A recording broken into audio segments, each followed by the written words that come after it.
But after that, we kind of got into the championship fights, which there was 3 of them last night. Valentina, the Bullet Shevchenko, went in there and did exactly what we expected her to do, which was beat some ass and then come in and then go home. And that was pretty much it. Man, what I want to say about Valentina is last week on the podcast, I said she was going to take Andrade to school and do whatever she wanted. I did expect she was going to do it in the form of taking her down 7 times in a row with ease, putting her in a crucifix and elbowing her until the ref was like, the fight is done. She took Andrade to school for real. She didn't even need to strike with her. She's like, look, you little dog, I'm going to take you down and I'm going to put you down. For you were not listening to me when I told you to stop barking. So she gripped her ass up, 7 takedowns. And Andrade, she couldn't. Usually she's the stronger, physical, imposing fighter. She's picking opponents up, slamming them on her head like she did with Rose, et cetera, et cetera.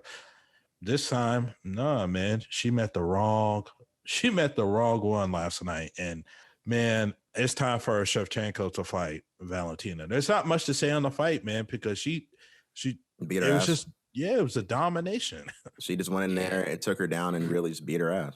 Yeah, you could even see it when even when Andrade tried to get into a grappling position to try to at least take her down, it was similar to what the father of the Ball brothers, right? It said too big, too strong.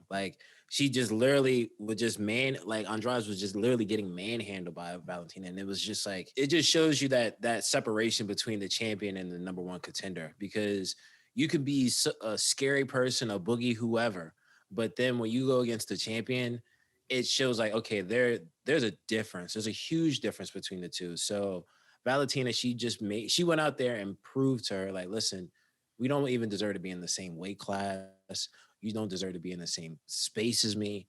I'll take you down whenever I want to. I'll play out whatever you think you're going to do. I'll do it. I'll play that game with you, and I'm going to dominate you there. After seeing that, it's very interesting to see what's going to come next for Jessica Andrade as well as Valentina, because after a performance like that last night, there's so much to be said in terms of what's going to happen for that division. I think that Valentina, Amanda, they need to do the trilogy, because there's no one left for Valentina to fight. Amanda, I know she's fighting Juliana Pena, but can we all agree kind of hey, she's going to do whatever she wants to Juliana.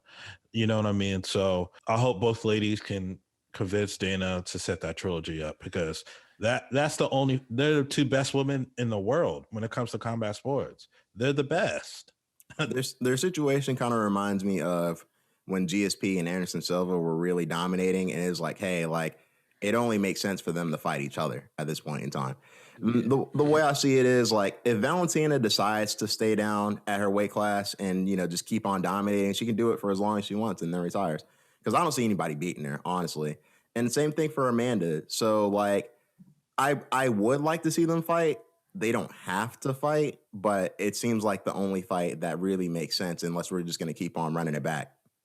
Yeah, and honestly, I feel like it probably makes the most sense that they actually just run it back and have that fight, because similar to what we saw with DJ during his career in the UFC, right, where you're so dominated in your weight class that eventually it becomes boring. There's nobody else for me to watch. If I know you're going to go out and do whatever you want to do to your opponent, it's listen, let's get the scariest person who we may consider to be the greatest female fighter of all time, hands down one of the top pound for pound fighters within the UFC currently, and put her against Valentina Shevchenko. So it's and see what happens, because they're both too dominant at this point. So it is the fight to make.